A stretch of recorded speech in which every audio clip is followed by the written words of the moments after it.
Hey everybody, it's Retro DM Ray here, back with you with another episode of our coverage of the role-playing game Primer and Old School Playbook by Chris Gonnerman. Hey, just a quick reminder at the beginning of the video here, if you like this content, please share, please subscribe, hit that like button, click that bell icon if you want to get notified of other videos as they pop up on the channel. All those things would really help me a lot to continue to grow. Thank you so much for all of us. We are almost at 230 subscribers. That is amazing to me. I just appreciate all of you and thank you all for all of your comments and everything throughout this whole time. Also check the descriptions of this video and other videos, as well as a description for the channel, and you'll find a way in which to get in touch with me. You'll find a way in which to follow my affiliate link on DriveThruRPG. If you buy anything there, it gives me just a few cents towards picking up other gaming material to cover on the channel. And also, there is some information in there that you might want to utilize to maybe buy me a coffee or join the Patreon. If you do that, and we get at least 5 or 6 of us, then we can do an actual play-by-post game. You can do that with me. We will be going through Thunder Rift and Mystara with Basic Fantasy and a new system that I picked up here recently that I'm really falling in love with, that I will add some things in with, which is White Box. Fantastic medieval adventure games. So also look forward on the channel coming after this particular coverage here of some videos covering that particular new book. So stay tuned for that. All right, let's get right to our reading today. We are on page 18 in the book, Part 2, Advice for New Players. And we're going to be covering section by section as we go through here, just a few pages for today, with a little bit of commentary either throughout or at the end. So let's pick up where Chris is here on page 18. He says, under the heading, The Basics. The first bit of advice I can give you is have fun. This is, after all, a game. Don't be afraid to ask the GM questions, but don't be surprised if he or she gives evasive answers. The GM will tell you what your character thinks, he or she sees, hears, and so on. But ask the questions anyway. Talk about what's going on to the GM or to the other players. If you think your character might be about to be ambushed, it's probably a good idea to mention that your character is being especially alert. Talk to the NPCs. Non-player characters are how the GM reveals information to you. With a good GM, your character may even develop a relationship with an NPC who might be helpful at a later date. Try things. This isn't a computer game where the things your character can do are limited. Unlike the computer, your GM has an imagination. Just because the numbers on your character sheet or the rules in the book don't say you can do something doesn't mean you can't. Ask. The GM probably won't say you can do something, but you should be able to guess from his or her reaction whether it might work. Expect the GM to make up some sort of dice roll on the spot, and then think about your odds before you roll it. Well, let me stop there for just a second. He says this isn't a computer game where things your character can do are limited. And just because the numbers on your character sheet or the rules in the book don't say you can do something doesn't mean you can't. Also, the reverse of that would be true. Just because the numbers on your character sheet or the rules in the book say you can do something doesn't mean you can either. I think in my other videos it would be very clear to you that I am a big advocate of less is more. So a lot less of information on the sheet means a lot less of bogging you down, and a lot more creativity, a lot more imagination goes into it, and a lot more fun in your play because you are not playing the sheet. You are playing the character whose role you are assuming as the player at the table. Again, if that doesn't work that way in your game, that's cool. If crunchy's your thing, that's cool. It's just not mine. All right, let's move on. He says, don't be a rules lawyer, arguing about every tiny detail of the rules. Do bring up any rule that you might save your character's life, but don't argue about them. You may find it fun, but trust me, nobody else does. Man, there's another thing that goes with the first thing. All that crunchy stuff on your paper, all that crunchy stuff in the books, and looking everything up and stopping and arguing about that. Man, I lived through that from within the first year of my gaming for so many years, for so many players. And it was all about the more and more and more books, the more and more options, the more and more things on your sheet, the more and more opportunities you had to argue with your dungeon master about what was going on in the game instead of just having fun. Then he says, make some notes. Write down the names of NPCs who help you and those who threaten you. It's hard to remember from one week to another who is who in the fictional world, but rest assured the GM knows. Make notes of rumors you hear and clues you find, even if you don't understand them. Oh, and read your notes from time to time. What made no sense before may suddenly click into place at a later date. Next, he says saving throws.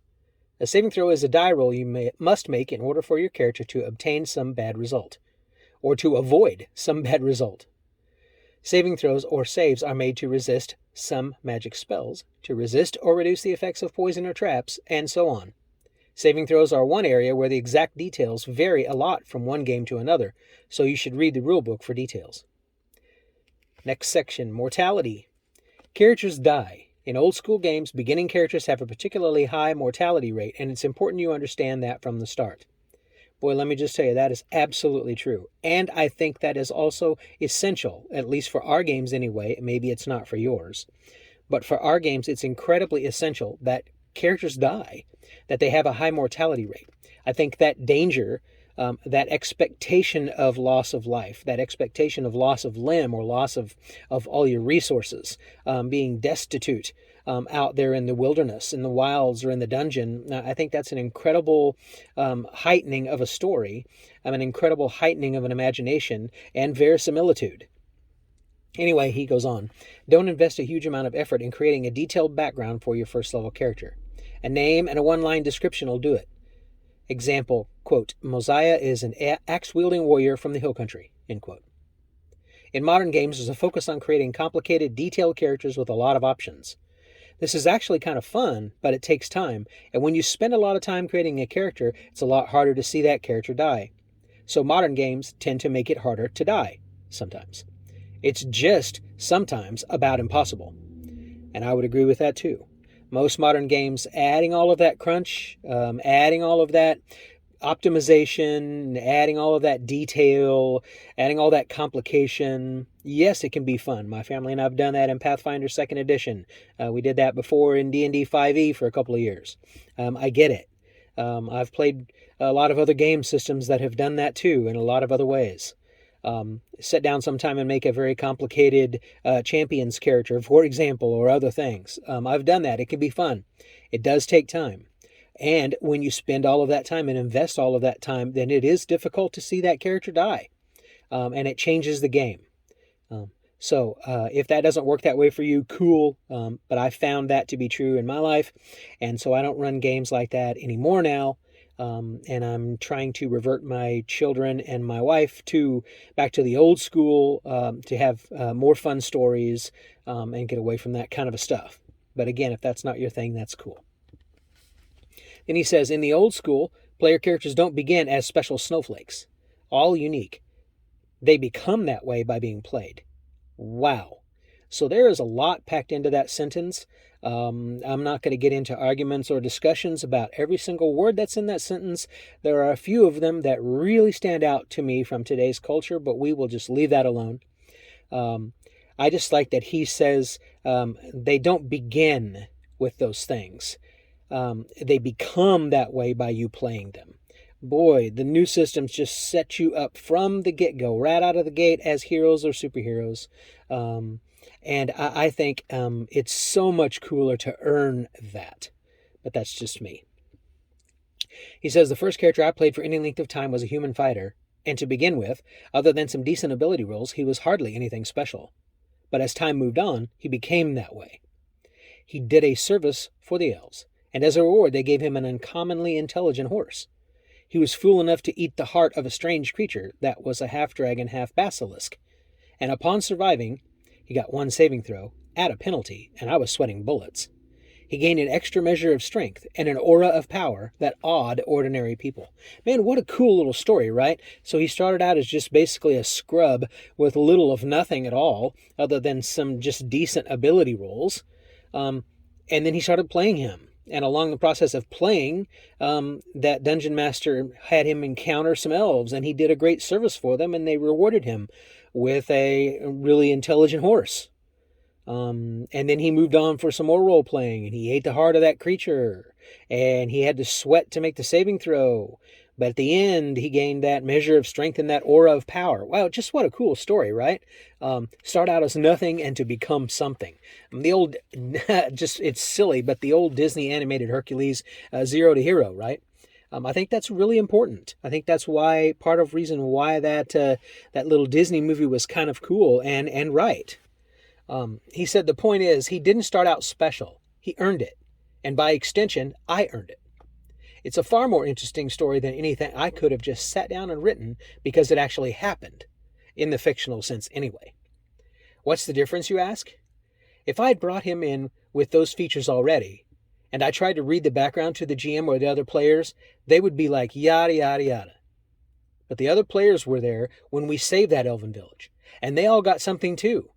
And they were there when I ate that monster's heart.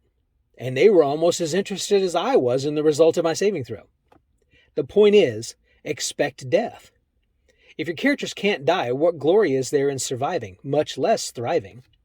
Hang in there, learn to play sensibly. Following at least some of the suggestions in this section may help. And when you get a character who survives to second level, you'll know what I'm talking about. Man, that is absolutely right. It's just the fact that the reward is that you got through all of that, and that was a cool story to be able to tell later. You'll remember that for a long time, and you survived to level 2. That is so, so, so cool. That in itself is its own reward.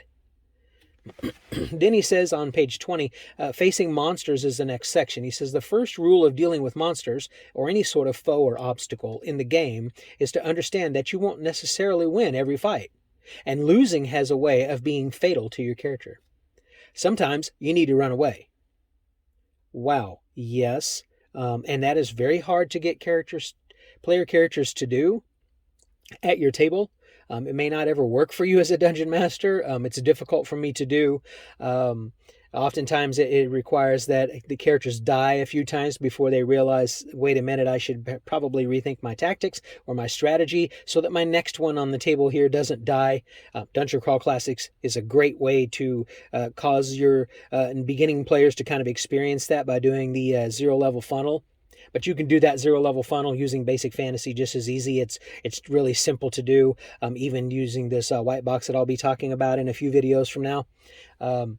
But I think it's really, really cool that if you want to get some verisimilitude, then put them in situations where they have to run away. I think that's really important. He also says, pay attention to your hit points and to the condition of the other player characters as well. If you're not up to the fight, it's time to retreat.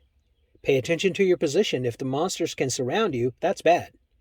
It's more important to maneuver into a place where they can't do that than it is to attack them. Use ranged weapons when you can, especially if you're facing monsters that don't have any. Any damage you do before they close with you is going to help you win. Use your healing magic. Any character who can absorb a full healing spell or potion should have one. If you go into a fight short on hit points, but you saved healing magic for later, what good will that do you when your character dies? Use it while you can. Use healing spells before potions, because if the cleric dies with uncast spells, nobody will get anything from them. If the guy with healing potions dies, you can at least loot their backpack and the potions will still be available.